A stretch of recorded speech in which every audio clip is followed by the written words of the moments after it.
Hi everyone, welcome to episode number 3. Episode number 3 is going to be the number game. मतलब यहाँ पे सिर्फ numbers and numbers होंगे.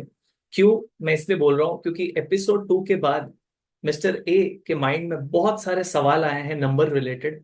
उसी को कॉन्कर करना है, उसी के आंसर्स ढूंढने हैं. इसलिए एपिसोड नंबर 3 में सब कुछ नंबर्स ओरिएंटेड ही होगा and you will be able to relate. जो शुरू से एपिसोड 1-2 देखते आया हुआ है वो रिलेट कर पाएंगे.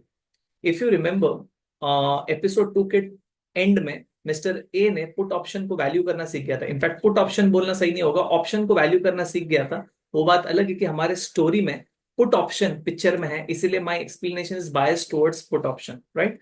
तो risk neutralization approach is used to value the option. It could be call option, it could be put option. However mister A has purchase the put option, इसलिए हम लोग पुट ऑप्शन का बात कर रहे हैं. अब वहां से ना एपिसोड 2 के एंड में ना मिस्टर ए के माइंड में बहुत सारे सवाल आए. जैसे कि सवाल नंबर पहला सवाल ये आया कि मिस्टर ए सोच रहा है कि यार कोई एक ऐसा चीज है क्या, कोई एक ऐसा मॉडल है क्या जिससे कि मैं प्रेडिक्ट कर सकूं एक पर्टिकुलर टारगेट वेरिएबल को. मैं प्रेडिक्ट कर सकूं कि यार आगे क्या होने वाला है एंड उसके अकॉर्डिंगली आज मैं डिसीजंस लूं, राइट. टारगेट वेरिएबल मतलब डिपेंडेंट वेरिएबल.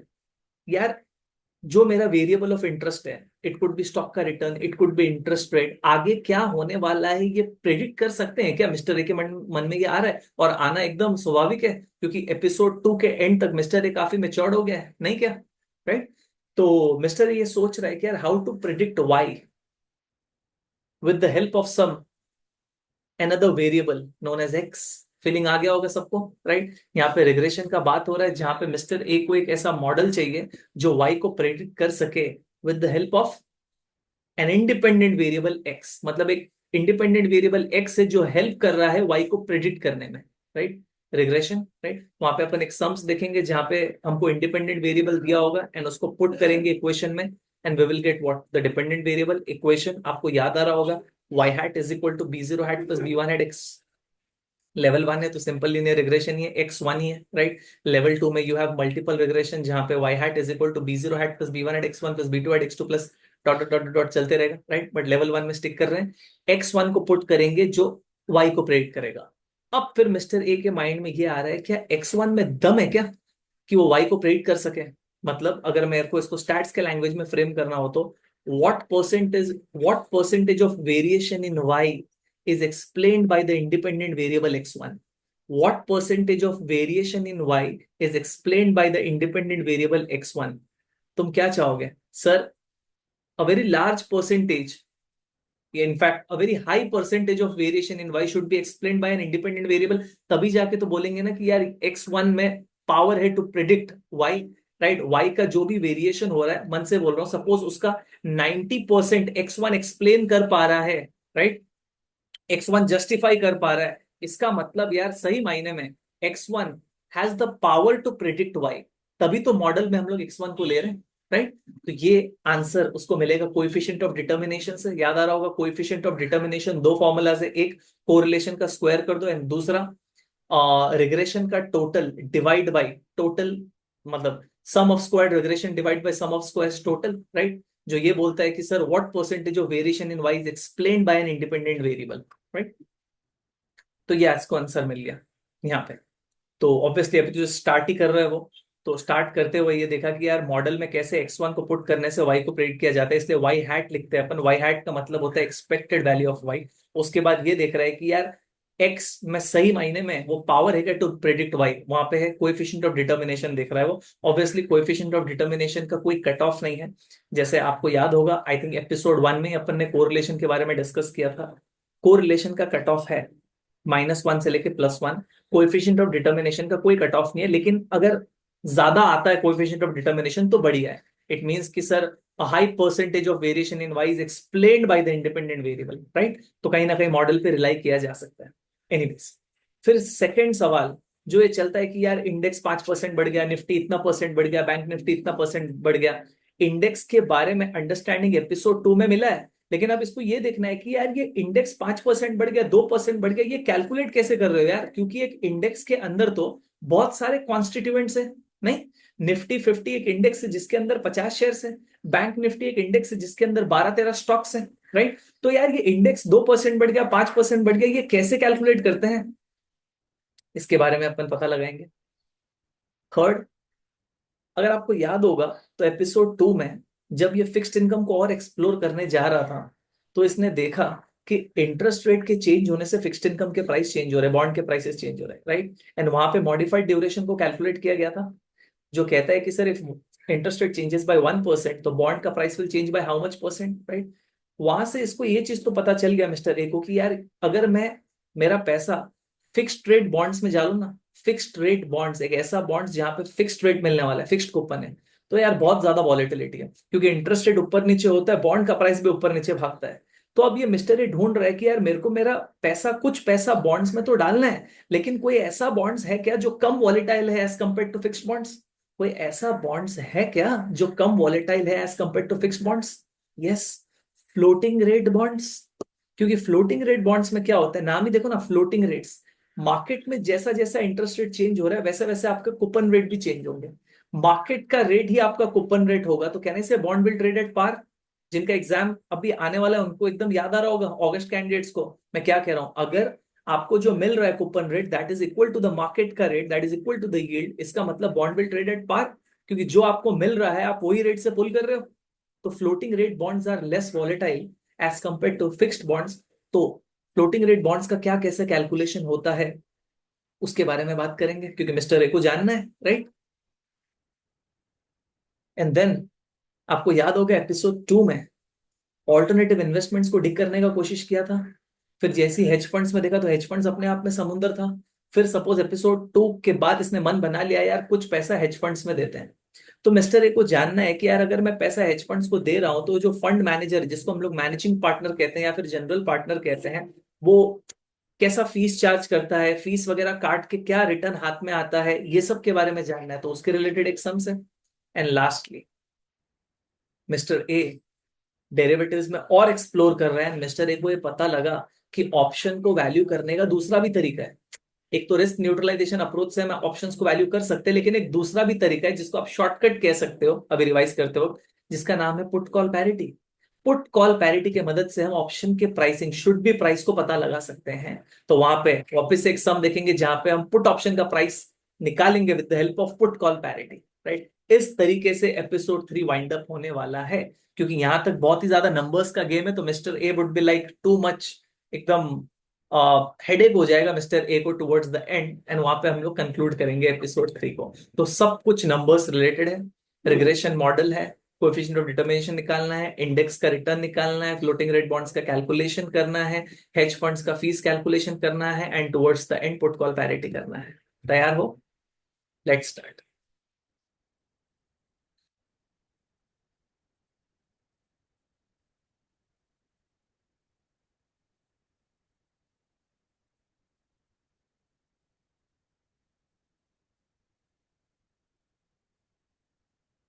मिस्टर ए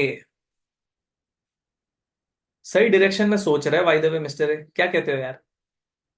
काफी होशियार बनते जा रहा है।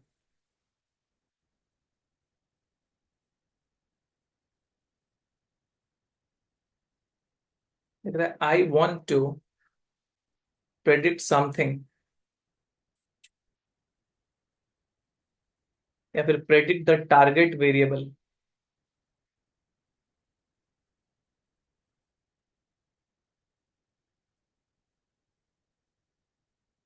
तो पूछ रहा है यार कोई तरीका है क्या, what's the way?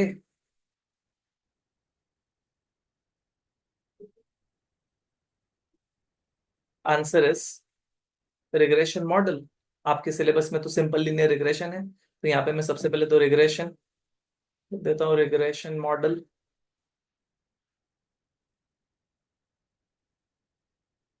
Simple linear regression short में लिख रहा हूँ, ठीक है?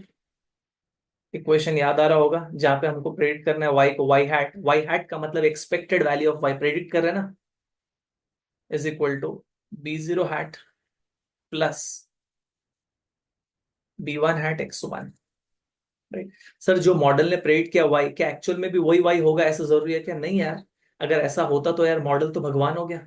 सब लोग यही मॉडल यूज करते हैं, क्योंकि ये मॉडल तो आज ही बता रहा है ना कि यार फ्यूचर में वाई क्या होने वाला है। ऐसा नहीं होगा, मॉडल एक वाई देगा, फ्यूचर का जो एक्चुअल वाई है वो डिफर करेगा वाई हैट से, राइट। हम चाह रहे हैं कि कम डिफर करे, हम चाह रहे हैं कि वाई और वाई हैट में कम गैप हो। इसका मतलब हम ये चाह रहे हैं कि एरर टर्म कम हो।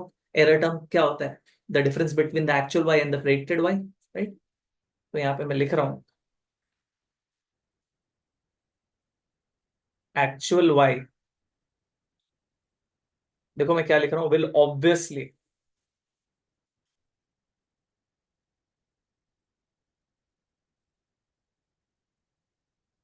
Differ from differ from y hat, लिख देता हूँ predicted y, that is y hat.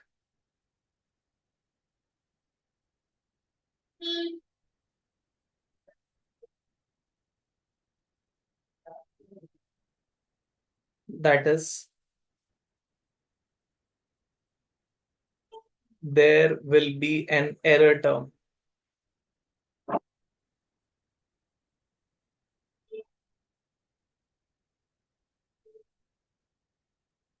Error term कैसे आता है ये? y माइनस वाई हैट, याद आ रहा है, राइट। अब मैं ब्रैकेट में ये लिख रहा हूं, we wish it to be low,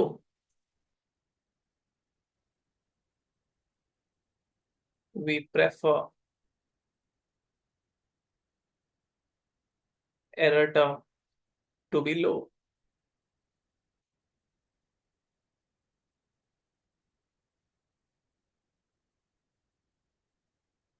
ठीक है,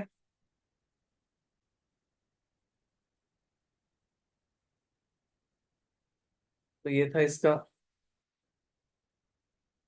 पहला answer. Second, second obviously mister A होशियार है, वो बोल रहा है कि यार हमने मॉडल में हम y को प्रेडिक्ट कर रहे हैं with the help of x1। x1 को हम लोग कहते हैं इंडिपेंडेंट वेरिएबल, y को कहते हैं डिपेंडेंट वेरिएबल। अब मिस्टर ए ये जानना चाह रहा है कि x1 में सही मायने में दम है क्या, राइट। क्या x1 में पावर है क्या टू प्रेडिक्ट y? तो यहाँ पे मैं बोल रहा हूँ what percentage of variation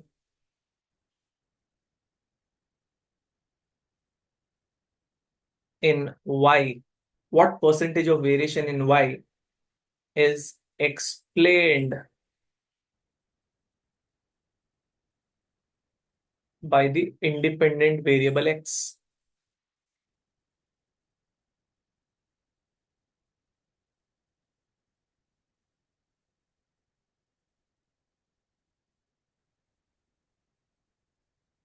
x1, इसका जवाब कहाँ पे मिलेगा? इसका जवाब है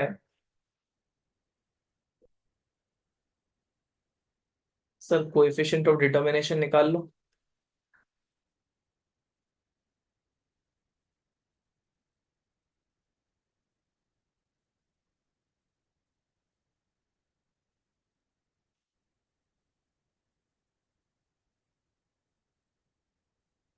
आर स्क्वायर, दो फॉर्मूलाज है, एक correlation between Y and X का स्क्वायर, एंड दूसरा अनोवा टेबल से मिल जाएगा sum of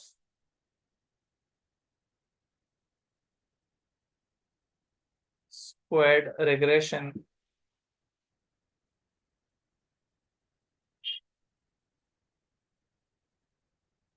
divide by sum of squares total.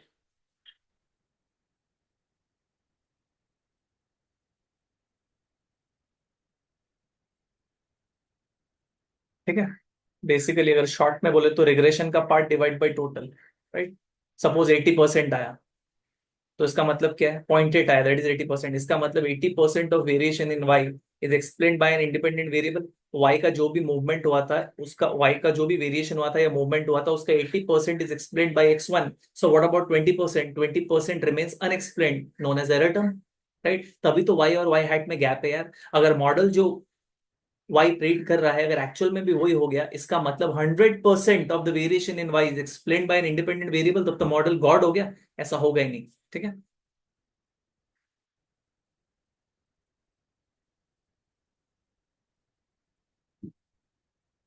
ये वाला चीज कहाँ से मिलेगा आपको? अनोवा टेबल से मिल जाएगा, ब्रैकेट में।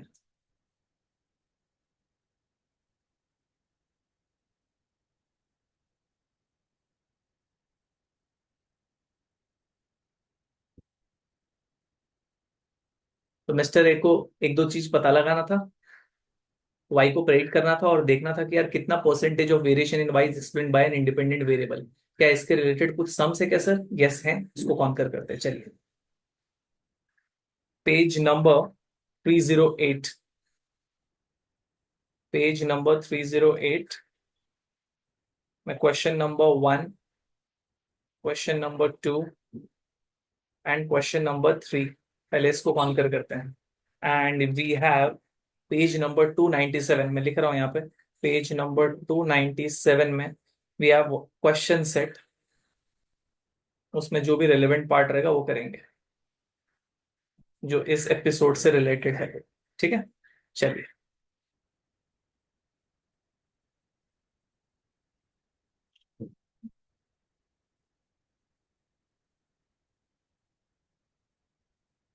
ठीक है, देखिए मैं आ गया हूँ पेज नंबर 308 में।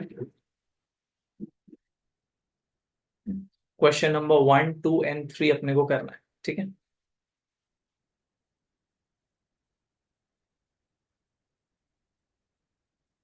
चलो एक बार पढ़ लेते हैं जिससे कि आपका एक रिदम बनेगा। An analyst has estimated a model that regress a company's return on equity against its growth opportunities. Okay, तो उसको प्रेडिक्ट करना है return on equity, return on equity being the y. किसके हेल्प से प्रेडिक्ट कर रहा है? With the help of the growth opportunities. Growth opportunities को क्या डिफाइन किया है? Defined as the company's 3 year compounded annual growth rate in sales. Sir easy कर दो ना, आरओई को प्रेडिक्ट कर रहा है with the help of sales का ग्रोथ रेट। ठीक है, इंडिपेंडेंट वेरिएबल हो गया सेल्स का ग्रोथ रेट, उसको पुट करेगा जिससे कि वो आरओई को प्रेडिक्ट कर सकता है, राइट, प्रेडिक्ट कर सके। And produces the following estimated simple linear regression. क्या? R O E is equal to 4 plus 1.8 growth opportunities plus error term. ठीक है, 4 becomes our B zero hat, 1.8 becomes our B one hat, growth opportunities becomes our X one. Let's see नीचे क्या बोला, both variables are stated in percentage, so growth opportunities observation of 5% is included as 5। Okay, 5% को 5 करके include करना है। ठीक है, चलिए आगे बढ़ते हैं। Question number 1, the predicted value of the company's ROE if its growth opportunities is 10% is closest to, अपने स्टाइल में लिखें, ROE hat is equal to D zero hat कितना था? 4 plus 1.8 growth opportunities, right. Hat लिख रहा हूं तो मैं एरर टर्म नहीं लिखूंगा, ठीक है। तो 4 प्लस 1.8 कितना पुट करना है ग्रोथ अपॉर्चुनिटीज को? 10। तो बोलो कितना होगा? 1.8 इंटू 10 कितना? 18, 18 और 4 कितना? 22। तो 22% आरओई होगा as per the model. Sir actual में कुछ भी हो सकता है, right. Actual will differ from the predicted, and जितने का डिफरेंस को तो हम लोग क्या कहते हैं? Error term, right. Question number 2, the change in ROE, बोला कितना आरओई चेंज होगा for a change in growth opportunities from 5% to 6% is closest to. एक सेकेंड, अगर आप ग्रोथ अपॉर्चुनिटीज को 5% पुट करोगे तो कहने से पूछेगा आरओई आएगा प्रेडिक्टेड। 5 के बदले अगर 6% पुट करोगे तो कुछ आरओई आएगा। कितने का चेंज होगा? सिंपल है, बी वन का चेंज होगा, 1.8% का चेंज होगा। बी वन का यही तो मतलब है, बी वन का ये 1.8% का क्या मतलब है? 1.8 का कि सर अगर ग्रोथ अपॉर्चुनिटीज 1 से चेंज होता है तो आरओई कितने से चेंज होता है? 1.8 से, राइट। ये हो गया इसका इंटरप्रिटेशन, बी वन हैट का इंटरप्रिटेशन यही है, याद आ रहा होगा। If x one changes by 1 unit then the y is expected to change by B one. Sir एक बार प्रूफ करा दीजिए ना, चलो प्रूफ करते हैं। तो वैसे तो answer is 1.8%, A is the answer, right. But एक बार प्रूफ कर लेते हैं, तो आप पहले तो आर ओ हैट निकालो by putting x one as 5%। तो क्या होगा? 4 प्लस 1.8 इंटू 5। देखो देखो निकालो, 1.8 इंटू 5 प्लस 4 कितना आ रहा है? ये 13। फिर आप वापस से आर ओ निकालो, R O hat by putting x one as कितना? 6। देखो 1.8 इंटू 6 प्लस 4 कितना आ रहा है? 14.8। क्वेश्चन ने क्या पूछा है, अगर हम x1 को 5 के बदले 6 पुट करेंगे तो बताइए ना कितना आरओई चेंज होगा। 5 को पुट करे तो 13 था, 6 को पुट करे तो 14.8 है, कितने का चेंज है? 14.8 माइनस 13 आ गया ना 1.8। तो अगर एग्जाम में भूल भी जाते हो तो स्लोली कर लो, क्या होगा, एक्स्ट्रा और 10 सेकेंड ही जाएगा, कोई बात नहीं।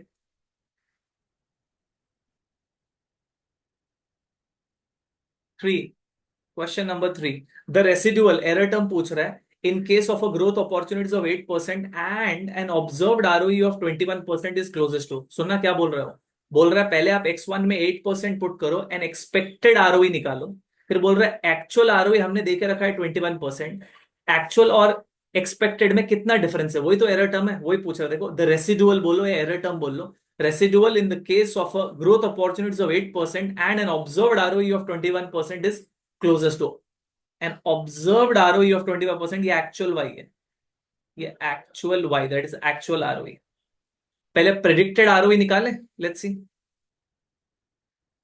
ROE hat is equal to 4 plus 1.8, कितना पुट करेंगे, 8 पुट करेंगे, 1.8 इंटू 8 प्लस 4, 18.4%। मॉडल ने कितना प्रेडिक्ट किया था, 18.4%, एक्चुअल में कितना हुआ 21%। What is the residual, y minus y hat, that is 21 minus 18.4, 2.6 आ गया। तो ये तीन question relating to estimating the y, right, and calculating the error term. उसके बाद एक पेज नंबर 297 में, 297 में अपने को कोएफिशिएंट ऑफ डिटर्मिनेशन निकालने का समय।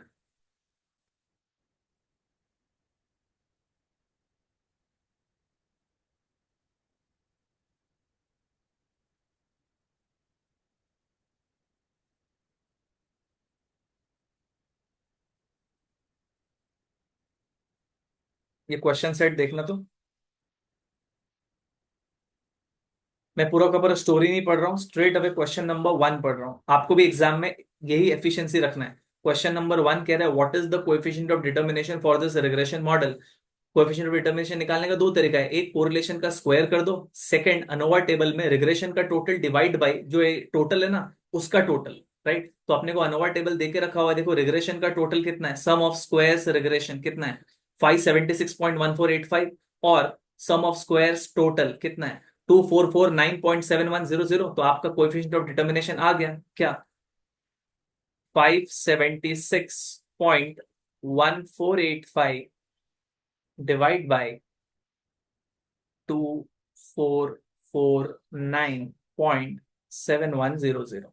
चलो कितना आ रहा है, 576.1485 डिवाइड बाय 2449.7100, यार है 0.2352। अब यहीं पे रुकना मत, इसका इंटरप्रिटेशन भी कर लो। इसका मतलब can I write like this, that is 23.52%।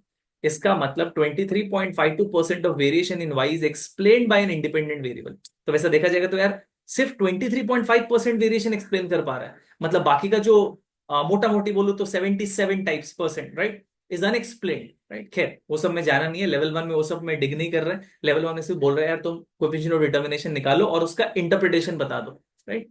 देखो 23.52%, ठीक है।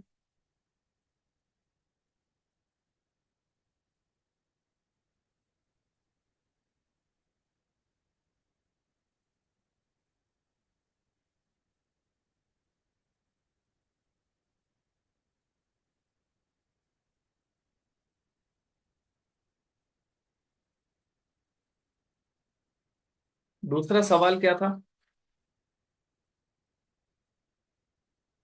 हाउ डू वी कैलकुलेट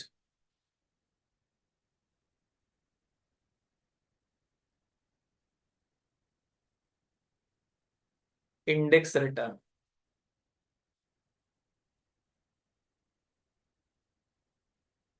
यार इंडेक्स का रिटर्न कैसे कैलकुलेट करते हैं, तो यार इंडेक्स का रिटर्न कैलकुलेट करने के लिए अपने को पता होना चाहिए कि यार कौन सा वेइंग मेथड है, कौन सा वेइंग मेथड है इंडेक्स का।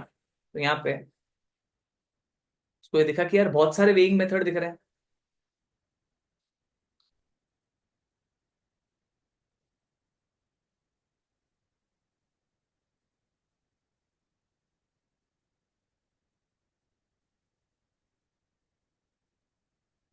One should be aware of index, क्योंकि वेइंग मेथड के हिसाब से रिटर्न कैलकुलेशन चेंज हो रहे हैं, ठीक है ना। One should be aware of index weighing method. You have equally weighted index,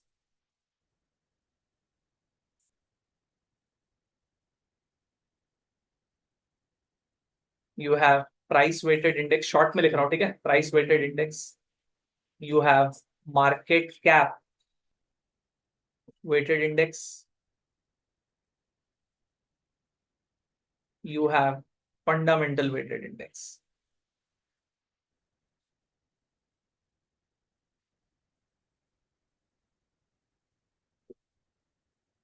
mister A का सर घूम गया, बाप रे ये क्या है, equally weighted index, price weighted index, market cap, fundamental, मतलब इंडेक्स के अंदर जो कॉन्स्टिट्यूएंट सिक्योरिटीज है ना उसका क्या वेट है। कोई एक ऐसा इंडेक्स होगा जहां पे इक्वल वेट्स है, सपोज एक इंडेक्स के अंदर चार सिक्योरिटीज है तो हर एक का इक्वल वेट है, मतलब हर एक को 25% है, one fourth one fourth one fourth one fourth. एक ऐसा इंडेक्स है जिसके अंदर जो कॉन्स्टिट्यूएंट सिक्योरिटीज है उसको वेट्स दिया गया है बेस्ड ऑन द प्राइस। तो अगर एक इंडेक्स है जिसके अंदर ए बी सी डी है तो ए का वेट डिपेंड्स अपॉन ए का price divide by total price, B का weight is equal to B का price divide by total price, right. एक ऐसा इंडेक्स है जहां पे कॉन्स्टिट्यूएंट सिक्योरिटीज को वेट दिया जा रहा है based on the market cap. Suppose A B C D है तो ए का weight will be equal to A का market cap divide by total market cap, B का वेट विल बी बी का market cap divide by total market cap, right. एक ऐसा index है जहां पे वेट्स दिया जाता है तो constituent securities based on the fundamentals. For example index के अंदर suppose A B C D है, ए को वेट्स देंगे सेल्स के बेसिस पे, मतलब ए बी सी डी को हम लोग वेट्स देंगे बेस्ड ऑन द सेल्स, तो ए का वेट क्या होगा, ए का sales divide by total sales. Total sales का मतलब ए का सेल्स, बी का सेल्स, सी का सेल्स, डी का सेल्स, एक टोटल सेल्स आएगा। ए का वेट कितना होगा, ए का sales divide by total sales, B का वेट कितना होगा, बी का sales divide by total sales. नहीं सर सेल्स के हिसाब से नहीं देना है, कोई और फंडामेंटल्स पकड़ते हैं ना, कैश फ्लो पकड़ लो, राइट। फंडामेंटल्स, कंपनी के फंडामेंटल्स के हिसाब से वेट दिया जाता है। फंडामेंटल्स को it could be sales, it could be cash flow, it could be dividend, it could be net profit, it could be anything, right. Just example दे दिया मैंने सेल्स का। तो अलग अलग वेइंग मेथड है, अलग अलग वेइंग मेथड होने के वजह से रिटर्न कैलकुलेशन अलग अलग होता है, राइट। तो मिस्टर ए को लगा अच्छा ये तो समझ गया कि यार अलग अलग तरीके को, अलग अलग तरीके से कॉन्स्टिट्यूएंट सिक्योरिटीज को वेट दिया जाता है। तो एक बार समझने के लिए मिस्टर ए किसके पीछे जाएगा, ऑब्वियसली बोल रहा है यार इक्वली वेटेड को समझता है ना, क्योंकि मिस्टर ए को लग रहा है, जो कि सही लग रहा है, कि यार एक बार मैं इक्वली वेटेड समझ गया ना तो मैं बाकी भी समझ जाऊंगा, कुछ नहीं खाली वेट से चेंज होगा, राइट। तो इक्वली वेटेड इंडेक्स के अंदर चले गया।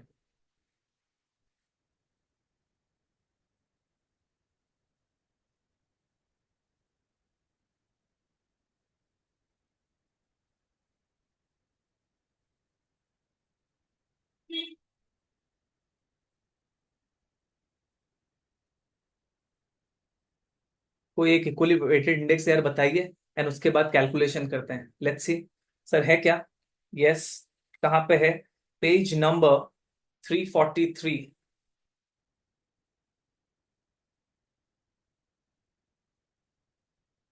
Question number 6 and 7।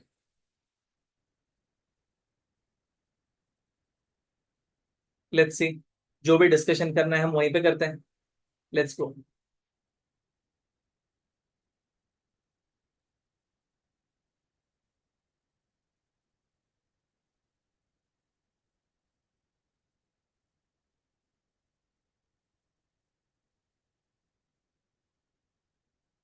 क्या आपको दिख रहा है equally weighted index, question number 6।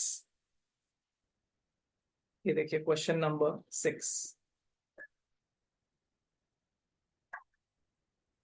An analyst gathers the following information for an equally weighted index comprised of assets Able Baker and Charlie, A B and C बोलते हैं, ठीक है। देखो एक इंडेक्स है जिसके अंदर ए है, बी है, सी है। शुरू में प्राइस कितना था, ए का था 10, बी का था 20, सी का था 30। बाद में प्राइस क्या हो गया एंड पीरियड में, जो 10 था उसका हो गया 12, जो 20 था उसका हो गया 19, जो 30 था उसका 30 ही रह गया। ए ने कितना डिविडेंड देके रखा हुआ है, 0.75, ओके। बेकर ने 1, चार्ली ने 2। ओके, क्या पूछा क्या है अपने को? The price return of the index is, पहली बात तो ये इंडेक्स को कौन सा वेइंग मेथड लगाया हुआ है? Equally weighted. इक्वली वेटेड का मतलब ए बी एंड सी को इक्वल वेट से, कितना वेट्स होगा? ए को 1/3, 3 है ना, 3 सिक्योरिटी, तो ए का वेट 1/3, बी का वेट 1/3, सी का वेट 1/3, राइट। बोला है प्राइस रिटर्न, प्राइस रिटर्न में अपने को सिर्फ चेंज इन प्राइस को लेना है, चेंज इन प्राइस।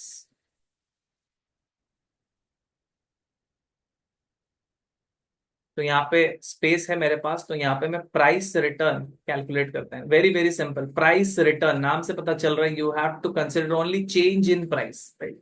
तो ए का बात कर रहे हैं, एबल का 10 था, 10 का चीज 12 हो गया, तो प्राइस रिटर्न कितना है? 2/10। 10 का चीज 12 हो गया तो क्या गेन हुआ? 2। बिगिनिंग प्राइस कितना है? 10। 2/10 इंटू 100 तो कितना? 20%।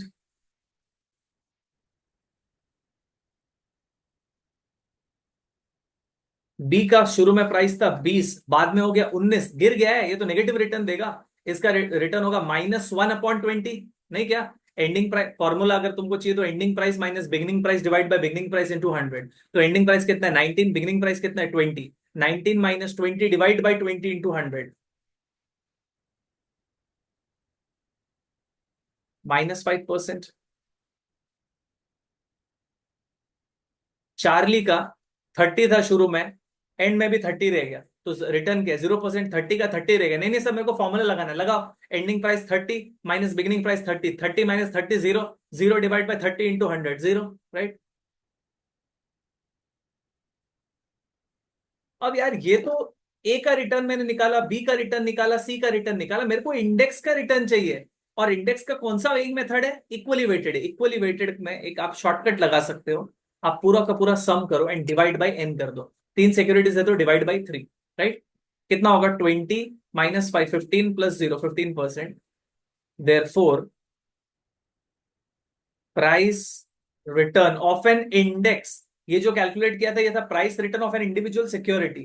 Price return of index is equal to summation return divide by N, that is 15/3। कितना? 15/3 कितना? 5%। बी इस तरीके से 5% आता है। अच्छा, ये इंडेक्स 5% बढ़ गया, ऐसा कैलकुलेट किया हुआ है, अज्यूमिंग कि वो इंडेक्स इक्वली वेटेड है, और मेरे क्वेश्चन में तो है equally weighted, right.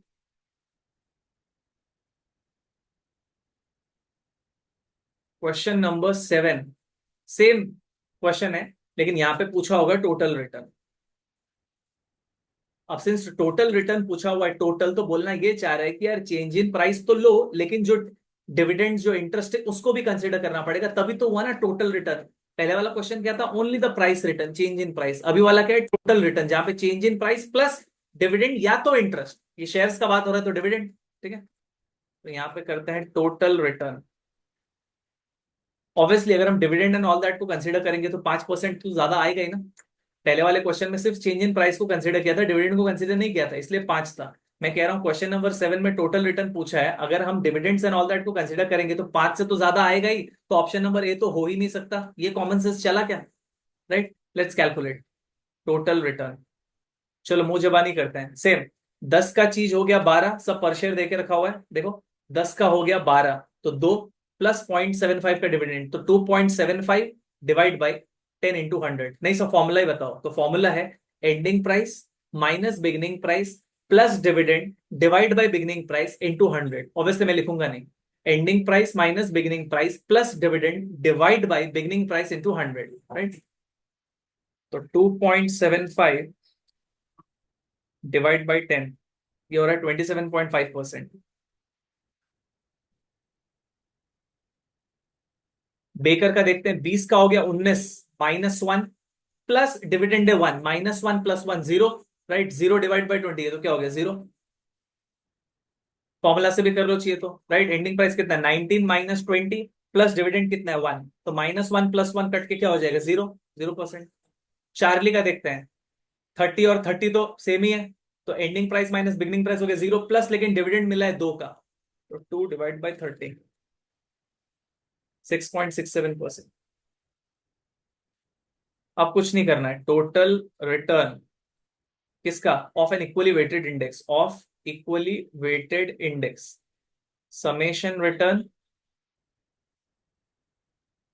Divide by N. Sum करो तो 27.5 प्लस 6.67 प्लस जीरो, तो प्लस जीरो ही है, डिवाइड बाय 3, तो यार 11.39%। 11.39% क्लोजेस्ट टू कितना? 11.4।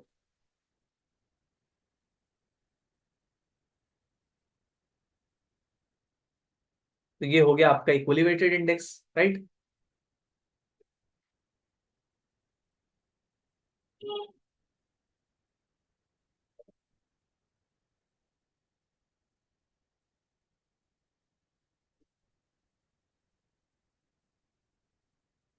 मिस्टर ए के सवाल खत्म नहीं हो रहे हैं, तो चार्ट को ना नेक्स्ट स्लाइड में कर रहा हूं।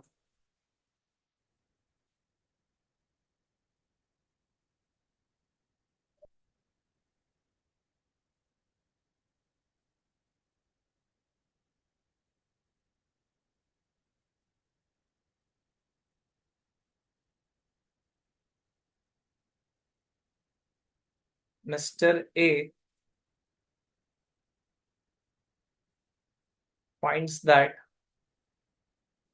fixed rate bonds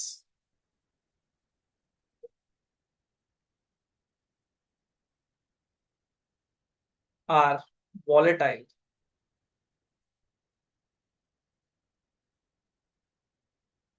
and therefore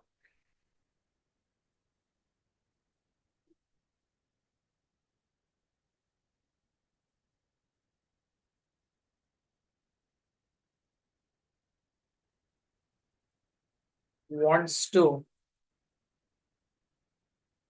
explore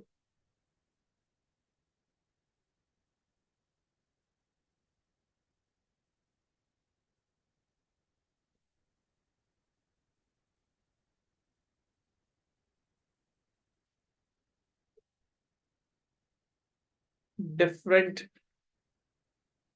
type of bond which is less volatile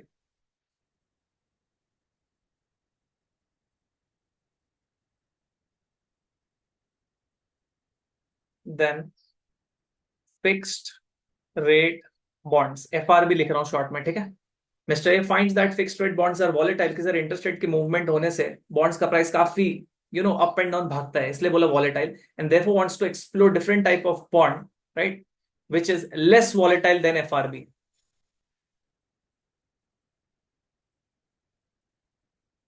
do we have do we have any?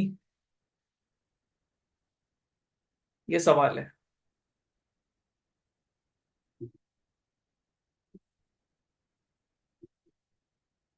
हाँ सर, है ना, floating rate bonds. Yes, we have floating rate bonds. यार तुम floating rate bonds को ना FRB ना समझो यार, मैं इसको ना फिक्स्ड रेट लिख देता हूँ।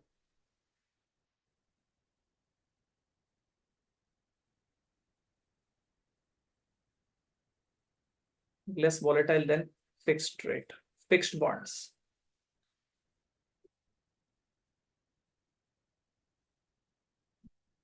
Yes, we have floating rate bonds. जैसे फ्लोटिंग रेट बॉन्ड्स के बारे में सुन रहा है, बोला यार क्या है इसमें, तो नाम पकड़ा इसने यार, फ्लोटिंग रेट। यहाँ पे रेट फिक्स नहीं है, फ्लोट होते रहेंगे। हाँ सर, फ्लोट होते रहेंगे, कूपन रेट फिक्स्ड नहीं रहेगा, फ्लोट होते रहेगा, राइट। तो आपको याद आ रहा होगा फ्लोटिंग रेट नोट्स में या फ्लोटिंग रेट बॉन्ड्स में coupon rate is equal to some MRR, market reference rate, plus company इसके अलावा भी कुछ देता है, that is known as the quoted margin,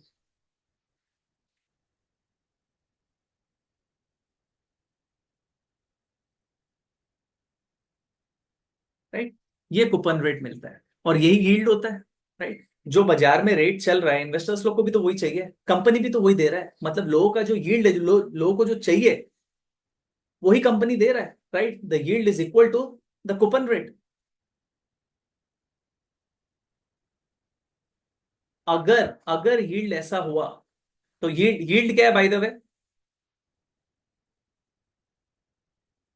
yield, yield बोलो या फिर डिस्काउंट रेट बोलो, क्योंकि आपको याद होगा जो भी कैश फ्लोज है फिक्स्ड इनकम से, उसको हम लोग कौन से रेट से पुल करते हैं? यील्ड से, जिसका दूसरा नाम क्या है? Discount rate. वही रेट से डिस्काउंट करते हैं ना। तो yield is equal to MRR plus discount margin.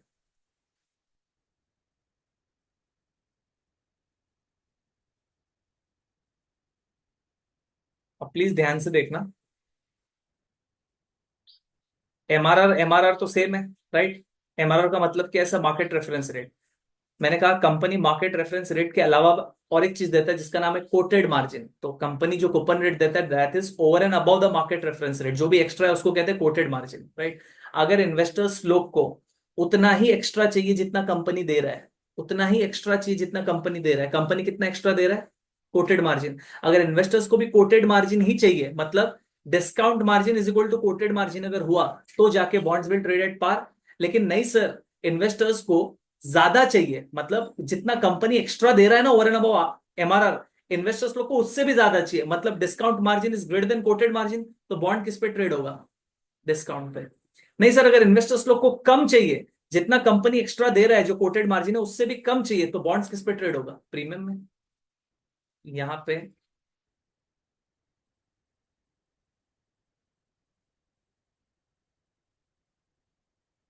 If Q M लिख रहा हूं, कोटेड मार्जिन को Q M is equal to DM, तो बॉन्ड्स किस पे ट्रेड होने वाले? फ्लोटिंग रेट बॉन्ड्स किस पे ट्रेड होने वाले? पार पे, right?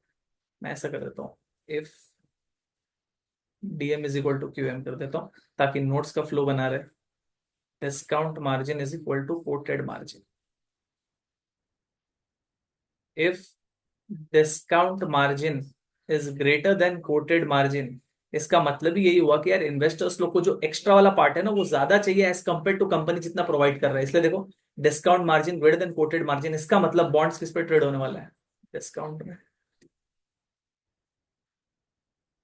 however if discount margin less than quoted margin, तो बॉन्ड्स किस पे ट्रेड होने वाला है? प्रीमियम में। अरे अगस्त के कैंडिडेट्स याद आ रहा है क्या? एग्जाम्पल, सपोज कूपन रेट ऐसा हुआ है कि 6 मंथ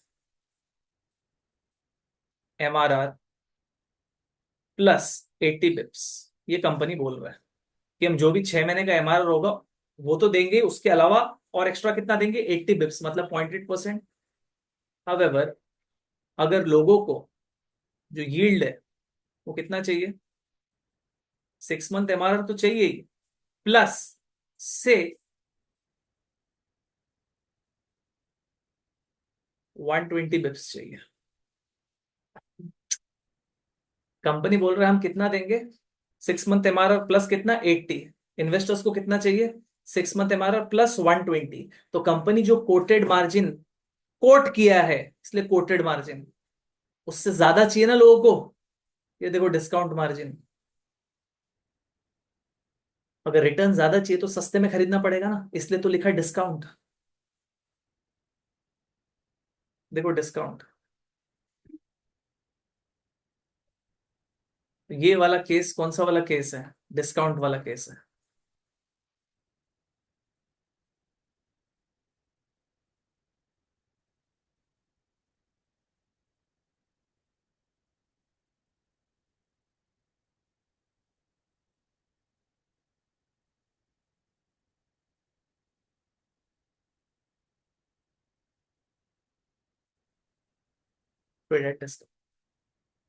खैर अभी बाकी के केसेस नहीं कर रहा हूँ। प्रीमियम एंड पार आप समझदार हो, राइट? अगर सेम हो गया कोटेड मार्जिन डिस्काउंट मार्जिन तो पार पे होगा, अगर सर डिस्काउंट मार्जिन कम हो गया तो प्रीमियम पे होगा। अब इसका एक सम करते हैं कि सर फ्लोटिंग रेट बॉन्ड्स को कैसे वैल्यू करते हैं, कैसे प्राइसिंग करते हैं इसका। सम्स है, बहुत है, लेकिन यहाँ पे रेफरेंस के लिए हम लोग करेंगे पेज नंबर 203 में। हम क्वेश्चन नंबर 3 करेंगे एंड क्वेश्चन नंबर 4 करेंगे। Let's see.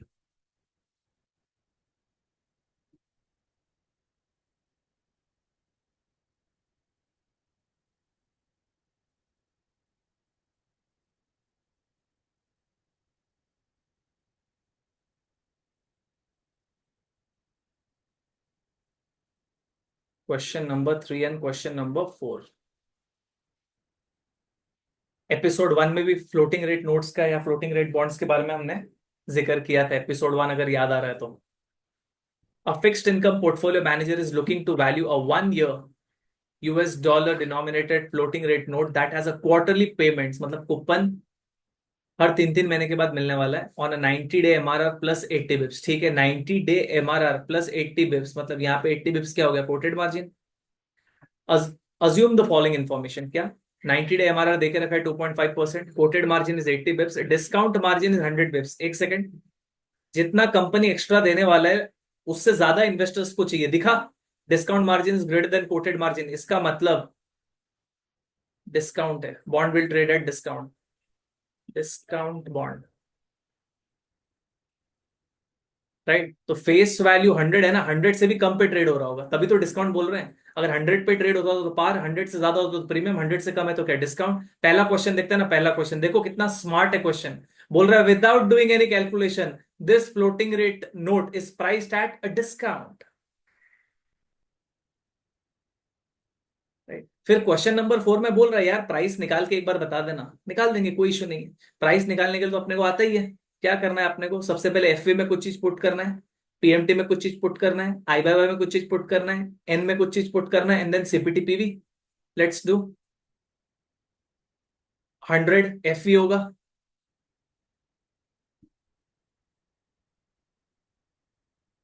PMT coupon, company कितना कूपन देने वाला है, 100 पे कितना देगा, 2.5 प्लस 80 बिप्स, दैट इज 0.8%। लेकिन याद रखना ये सारा का सारा एनुअल रहता है, इंटू 3/12, ये रहने वाला है आपका पीएमटी।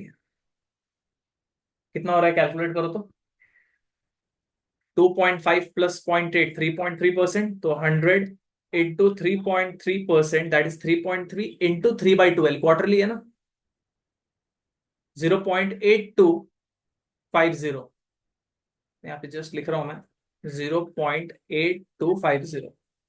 ओके, कितने साल का है ये bond, looking to value 1 year, 1 year है, एक साल में कितने बार कूपन देने वाला है, 4 बार, क्वार्टरली बेसिस पे है ना, तो 4 हो जाएगा एन। अब अपने को एक रेट से पुल करना पड़ेगा, पुल करने वाला rate is nothing but the yield, yield कितना होने वाला है, जो भी एमआरआर है प्लस डिस्काउंट मार्जिन। तो यहां पे देखो 2.5 प्लस 100 बिप्स का मतलब 1%, लेकिन ये तो साल का है, कैश फ्लो तो 3 3 महीना में है। तो अपने का गोल्डन रूल एक याद रहना चाहिए, जैसे जैसे कैश फ्लोज वैसे वैसे डिस्काउंटिंग रेट, वैसे वैसे पुलिंग रेट, डिस्काउंट रेट बोलो या पुलिंग रेट बोलो, राइट। कैश फ्लोज 3 3 महीने में है तो डिस्काउंट रेट भी 3 3 महीने वाले होना चाहिए। ये तो साल का रेट है, 2.5 प्लस 1 कितना, 3.5% इंटू 3/12, ये आपका जाएगा आई बाई वाई में, 3.5, ये आई बाई में जाएगा, सीपीटी पीवी 99.804, 99.804। इन लोग साइकोलॉजिकली कितना खेल रहे हैं देखो, ऑप्शन ए भी 804, ऑप्शन बी भी 804 है, तो गलती से कहीं ए में मत टिक कराना, ध्यान से 99 ऑप्शन बी में, राइट। ये एग्जाम के स्ट्रेस में आपको भी पता है क्या होने वाला है, एक ही साथ 10 पेपर देने वहां पे, राइट। तो प्लीज एकदम एकदम ध्यान से, केयरफुली, राइट। आपने आंसर सही निकाला होगा 99.804, लेकिन पहले ही ऑप्शन में 804 दिखता है ना, राइट, तो ए पे टिक कर दोगे, मतलब क्या, साइकोलॉजी के साथ खेल रहा है। ओके, एनीवेज, तो ये हो गया आपका फ्लोटिंग रेट नोट का वैल्यूएशन।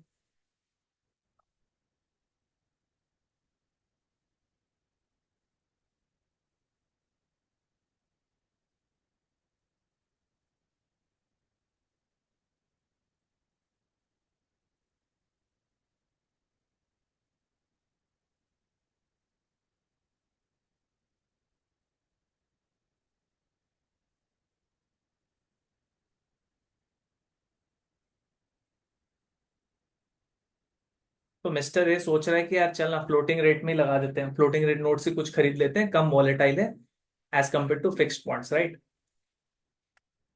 उसके बाद अब तक क्या हुआ, मिस्टर ए ने एपिसोड 3 में क्या क्या किया, जो भी उसके सवाल थे ना जो एपिसोड 2 से आए थे, वो सारे सवाल का आंसर्स ढूंढ रहे एपिसोड 3 में। जैसे कि यार मेरे को एक टारगेट वेरिएबल को प्रेडिक्ट करना है, क्या मैं कर सकता हूँ क्या? Yes, you can use regression model, जहां पे एक इंडिपेंडेंट वेरिएबल होगा जिसके हेल्प से आप डिपेंडेंट वेरिएबल को प्रेडिक्ट करोगे, राइट। उसके बाद हम लोग देखे कि सर जो इक्विटी का इंडेक्स रिटर्न्स होते हैं कैसे कैलकुलेट करते हैं वो। फिर अपन ने देखा कि यार क्या वेइंग मेथड है वो भी जान ले, इक्वली वेटेड है कि प्राइस वेटेड है कि मार्केट कैप वेटेड है कि फंडामेंटल वेटेड है। उसके बाद to start with equally weighted index अपन ने पकड़ा। वहां पे अपन ने देखा we have the price return, we have total return. Price return का मतलब change in price, total return का मतलब change in price plus dividend, right. फिर तीसरा इसने देखा कि यार फिक्स्ड बॉन्ड तो काफी ज्यादा वॉलेटाइल होता है क्योंकि इंटरेस्ट रेट चेंज होता है, और फिक्स्ड बॉन्ड तो फिक्स्ड रेट है, तो बॉन्ड का प्राइस बहुत भागता है। यार मेरे को कोई ऐसा बॉन्ड्स खरीदना है ना जो कम वॉलेटाइल है as compare to what fixed bond. Do we have? Yes we have floating rate notes या फ्लोटिंग रेट बॉन्ड्स बोल लो, राइट। उसका कैलकुलेशन एंड ऑल दैट, उसमें इंपॉर्टेंट था sir quoted margin discount margin अगर चेंज हो गए तो बॉन्ड प्रीमियम पे होगा कि डिस्काउंट पे होगा कि पार पे होगा, बता दिया। अब एपिसोड 2 में आपको याद आ रहा होगा कि यार मिस्टर ए ने हेज फंड्स को एक्सप्लोर किया था, अलग अलग टाइप के हेज फंड्स देखे थे। अब यहाँ पे डिसाइड किया कि यार एक पर्टिकुलर हेज फंड को मैं पैसा देता हूँ, इसको ये देखना है कि यार वो पर्टिकुलर हेज फंड फीस वगैरह कैसे क्या कैलकुलेट करता है, और इन्वेस्टर के हाथ में, मतलब मिस्टर ए के हाथ में नेट रिटर्न कितना आने वाला है, right. Mister A wants to know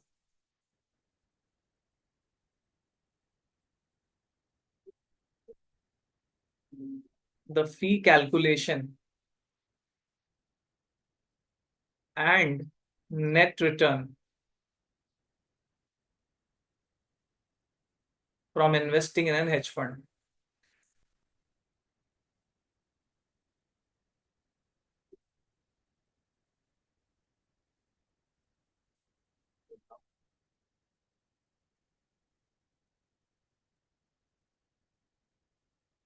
और आपको तो पता ही है एपिसोड 2 से हेज फंड का जो मैनेजिंग पार्टनर होता है वो दो टाइप का फीस चार्ज करता है, एक है मैनेजमेंट फी और एक है इंसेंटिव फी, राइट। इंसेंटिव फी का मतलब सर गेन का कुछ पोर्शन।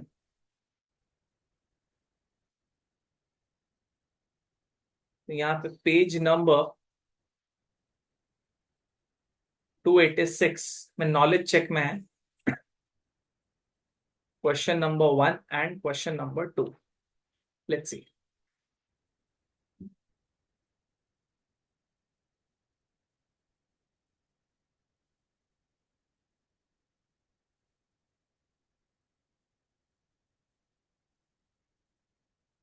आ गया नॉलेज चेक।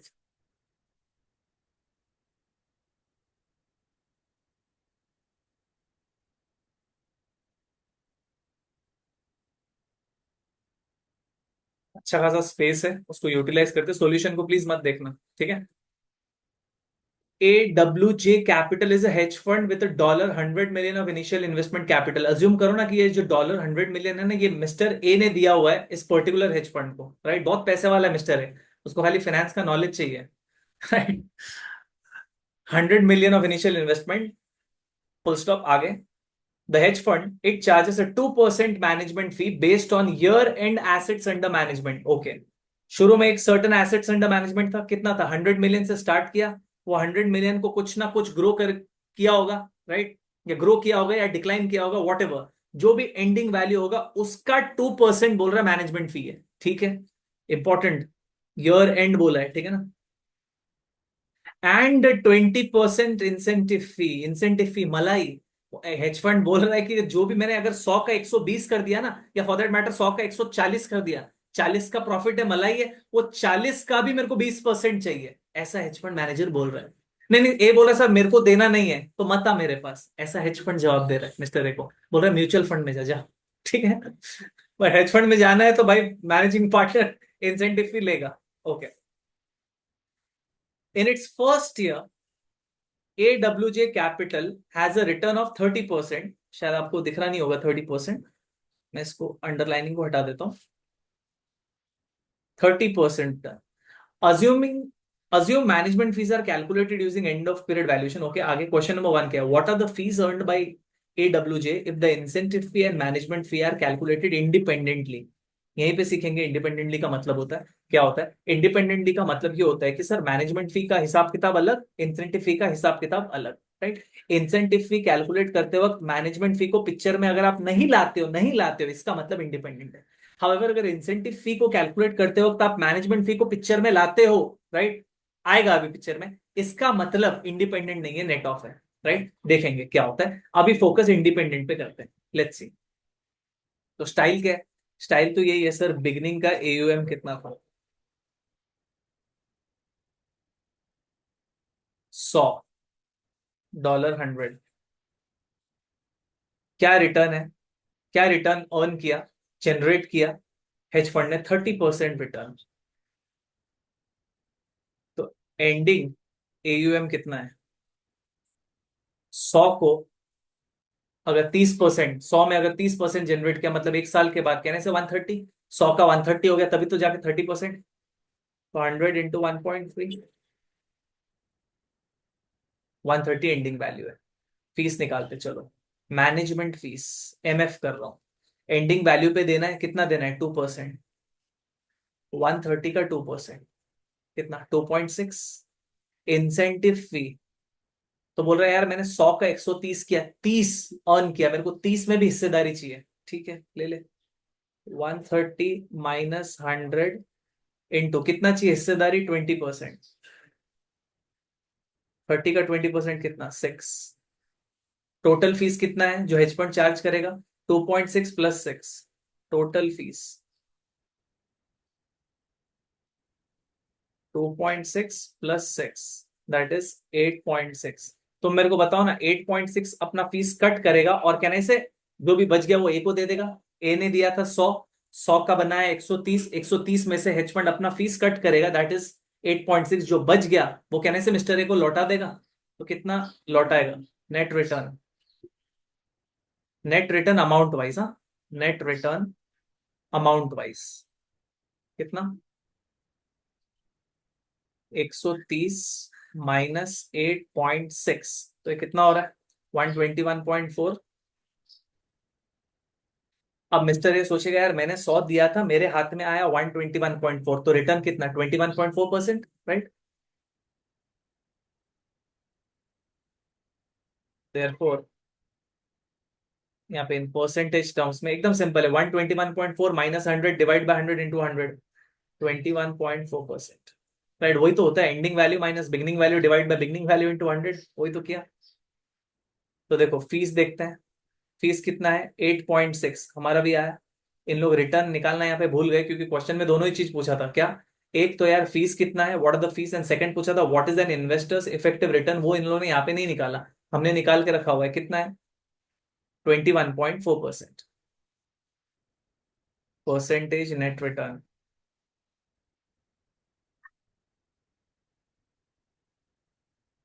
क्वेश्चन नंबर 2 कर लेते। क्वेश्चन नंबर 2 में इन लोगों ने दोनों चीज किया हुआ है, फीस भी कैलकुलेट किया हुआ है और नेट रिटर्न भी कैलकुलेट किया हुआ है। It is just that question number 2 में इन लोगों ने ये कहा हुआ है कि incentive fee is net of management fee, net of, right. देखो यहाँ पे सेम है, देखो, assuming that incentive fee is calculated from the return net of management fee, what is an investor's net return? Let's calculate। देखो management फी तो same रहने वाला है, 100 का 130 बन गया, 130 का 2%, 2.6।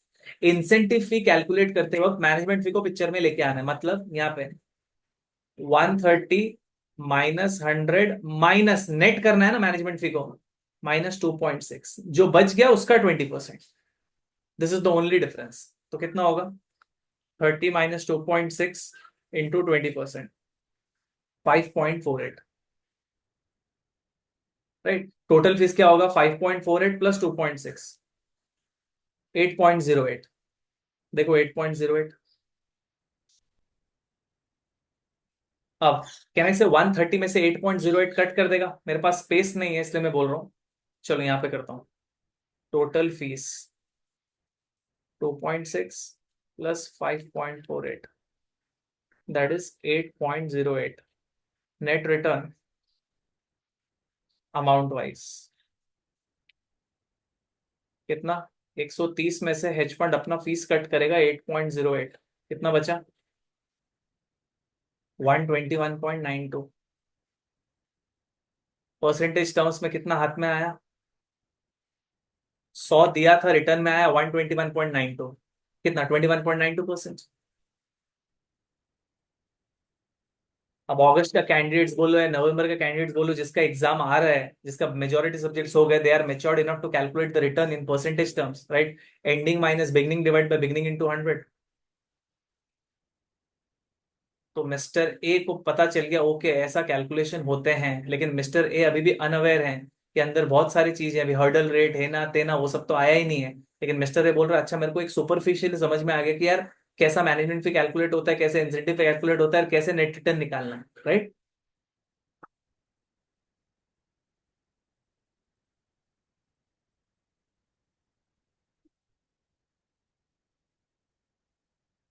एंड लास्टली, एक 2 मिनट दो यार, पानी पी लेता हूँ।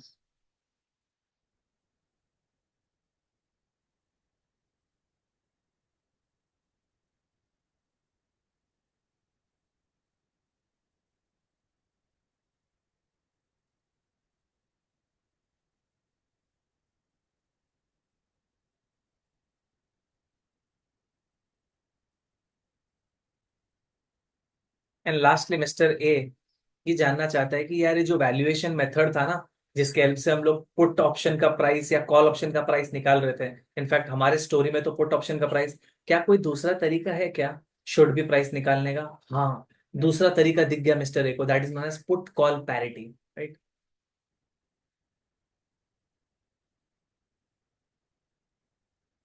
इज देयर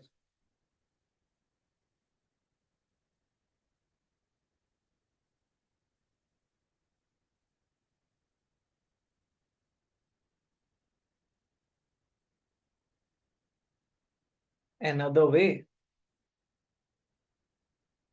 to calculate, या फिर to value, is there any another way to value options? Yes, use put call parity, put call parity, PCP. Sir put call parity क्या कहता है? पुट कॉल पैरिटी ये कहता है, ओहो ये क्या हो गया, रुको। हाँ,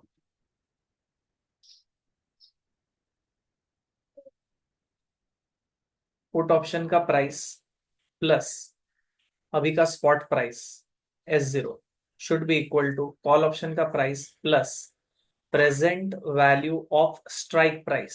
सर प्रेजेंट वैल्यू कैसे निकालेंगे? We will use RF, risk free rate of return. Bracket में लिख रहा हूँ using risk free rate.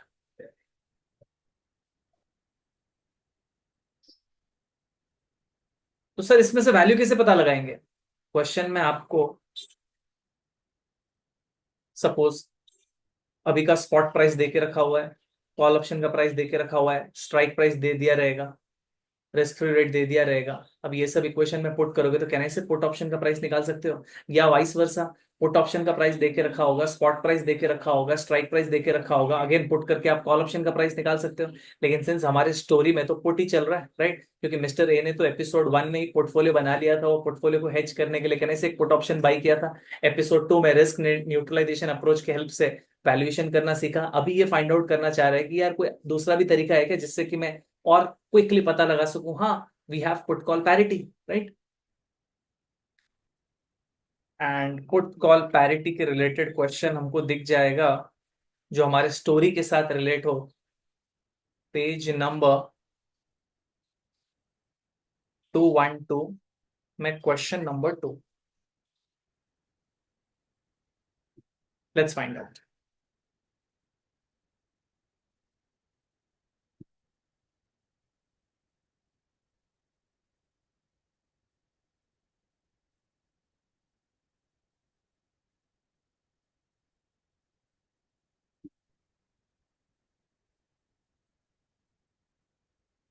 Page number 212, question number 2 मैंने कहा है, ठीक है? सर डायरेक्टली पढ़ेंगे तो भी चल जाएगा क्या? हाँ चल जाएगा, कोई टेंशन नहीं है। आप डायरेक्टली पढ़ो तो भी चल जाएगा। देखो,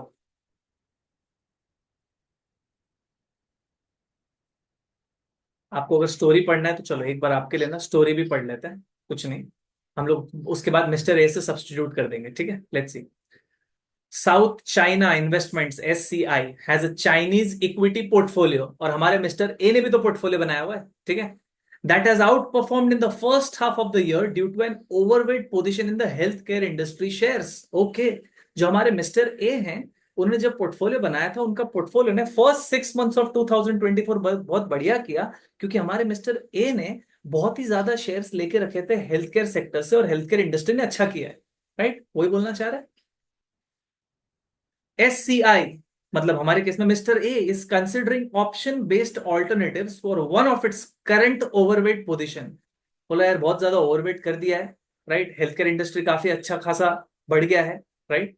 अब क्या पता हेल्थ केयर इंडस्ट्री में एक सेलिंग आ गया तो मेरा पोर्टफोलियो तो नुकसान में चले जाएगा। मेरे पोर्टफोलियो में हेल्थ केयर रिलेटेड स्टॉक्स है, वो जो कि ओवरशूट कर गए हैं, राइट। ओवरवेट पोजीशंस हो गया है बहुत ज्यादा ये। अगर अगर हेल्थ केयर स्टॉक्स गिर गए, सेलिंग स्टार्ट हो गया, तो यार मैसिव नुकसान होगा, क्योंकि मेरे majority of position is in health care, right. बहुत सारे स्टॉक्स हेल्थ केयर से हैं, तो कहीं ना कहीं मेरे को पुट ऑप्शन तो बाई करना पड़ेगा, right, as a hedge.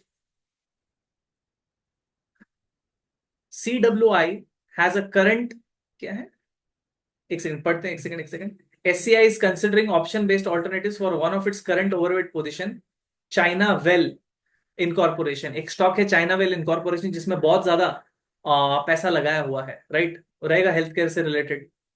CWI मतलब यही China Well Incorporation has a current price of, दे दिया है spot price, and pays no dividend, ठीक है। The current risk free rate is 4%। Okay, you are a new SCSI analyst, मतलब you are a new mister A's analyst, A ने आपको appoint किया है, hire to evaluate several alternatives for CWI stock।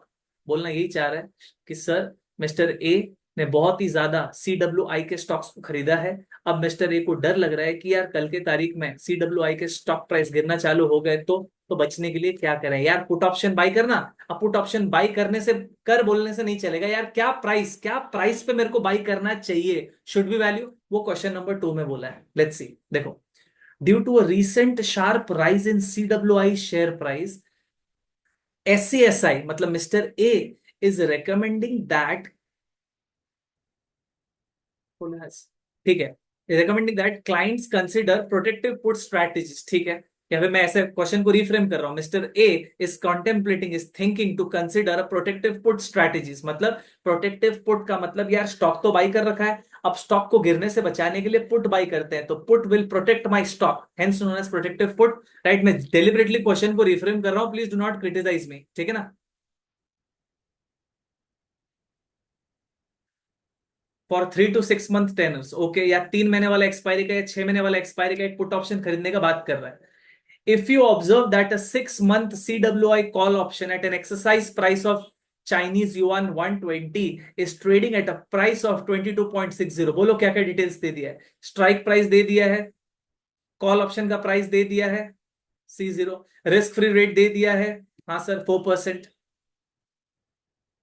अब देखना question का language देखना, which answer is closest to what you would expect to pay, क्या पुट ऑप्शन का प्राइस होना चाहिए था, राइट, कितना प्राइस में देने को तैयार हो। तो सर अपने को तो फॉर्मूला पता है, पुट का प्राइस प्लस स्पॉट का price is equal to call का price plus present value of strike price. अब बस जो जो फिगर्स आपको दिया हुआ है उसको पुट करो। पुट का प्राइस प्लस स्पॉट प्राइस कितना देके रखा हुआ है, देखो spot price S0 127.5 is equal to call price कितना देके रखा हुआ है 22.6, प्लस स्ट्राइक प्राइस कितना है 120 का प्रेजेंट वैल्यू, कितने महीने का है ये कॉल ऑप्शन, 6 महीने का है, देखो 6 मंथ, तो 120 को 6 मंथ्स पहले पुल करना पड़ेगा, और डेरिवेटिव्स में पुल करने का स्टाइल इज फैक्टर बना के। 4% साल का रिस्क फ्री रेट है, तो 4% का फैक्टर इज 1.04, लेकिन सर 6 महीने में पुल करना है, 6 महीने पीछे पुल करना है, तो टू द पावर 6/12, यही स्टाइल है।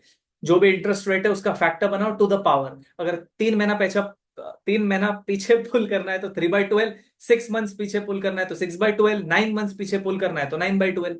इजी स्टफ, चलो सॉल्व करते हैं, अब तो कर ही लोगे।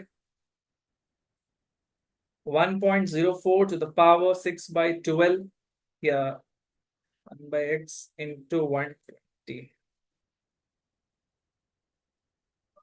मैं कैसे सॉल्व करते हैं उसमें नहीं जा रहा हूँ, कैंडिडेट्स आर मेच्योर्ड इनफ जिनका एग्जाम आ रहा है। तो ये राइट साइड का टोटल आया 140.2697। तो यहाँ पे देखो तो P0 plus 127.5 is equal to जो भी राइट साइड का था ना उसका टोटल आया है 140.2697 है, तो मैं 27 कर रहा हूँ। देयरफॉर पुट ऑप्शन का क्या प्राइस होना चाहिए था, 140.27 minus 127.50,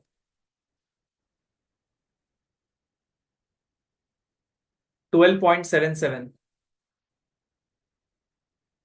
C is the answer.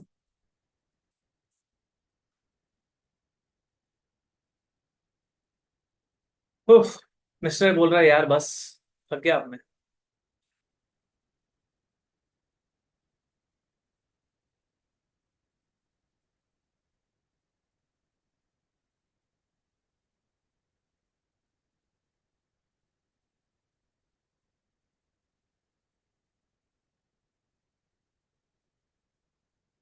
तो एपिसोड 3 में पूरा का पूरा नंबर रिलेटेड स्टफ था, राइट। लीनियर रिग्रेशन में प्रिडिक्शन का बात हो गया, राइट। इंडेक्स का चीज हो गया, ऑल्टरनेटिव इन्वेस्टमेंट्स में फीस, सब कुछ सुपरफिशियली देख रहा है एंड ऑल दैट। बहुत सारे और भी क्वेश्चंस हैं, राइट, जो मिस्टर ए को आएंगे एज रिलेटिंग टू कि यार मैंने जिस कंपनी में पैसा डाला है क्या वो कंपनी सही तरीके से मैनेज कर रहा है कि नहीं कर रहा है, क्या मैनेजमेंट सही तरीके से कंपनी को रन कर रहा है कि नहीं कर रहा है, क्या बोर्ड ऑफ डायरेक्टर्स मैनेजमेंट को सुपरवाइज कर रहे हैं कि नहीं कर रहे हैं, corporate governance related stuff, right. क्या जियो पॉलिटिक्स मतलब इंटरनेशनल रिलेशंस क्या अफेक्ट करते हैं क्या, यस। अब सपोज एक पर्टिकुलर कंपनी है, वो कंपनी एक्सपोर्ट्स करता है यूएस में, मतलब वो कंपनी को डॉलर्स मिलने वाला है, तो क्या सर करेंसी का फ्लक्चुएट होना क्या कंपनी के प्रॉफिटेबिलिटी को अफेक्ट करता है, और क्या कंपनी के प्रॉफिट्स अगर अफेक्ट होते हैं तो क्या शेयर प्राइस को अफेक्ट होगा, यस। इसका मतलब करेंसी के फ्लक्चुएशंस भी जानना जरूरी है। ये सारे के सारे इश्यूज हैं, राइट। इसको आने वाले एपिसोड्स में करेंगे। अभी तक स्क्रिप्ट बनाना बाकी है, आने वाले एपिसोड्स को ऑब्वियसली मैं बनाऊंगा। आप लोग का प्यार ऐसे ही कंटिन्यू रखना, काफी अच्छा लग रहा है। आप बढ़िया तरीके से पढ़ाई कीजिए, मैं आपको सपोर्ट करने के लिए रेडी हूँ। डोंट वरी, ऐसे ही तरीके से हम एपिसोड्स लेके आएंगे और एक एक पर्टिकुलर पॉइंट ऑफ टाइम में एपिसोड्स को बंद कर देंगे जिससे कि हमारा ये वेब सीरीज बंद हो जाए, ठीक है। सो यहाँ पे मैं स्टॉप कर रहा हूँ, एपिसोड 3 तक हमारा हो गया, right. Thank you very much for watching. Till that time study properly. चलो सी यू सून।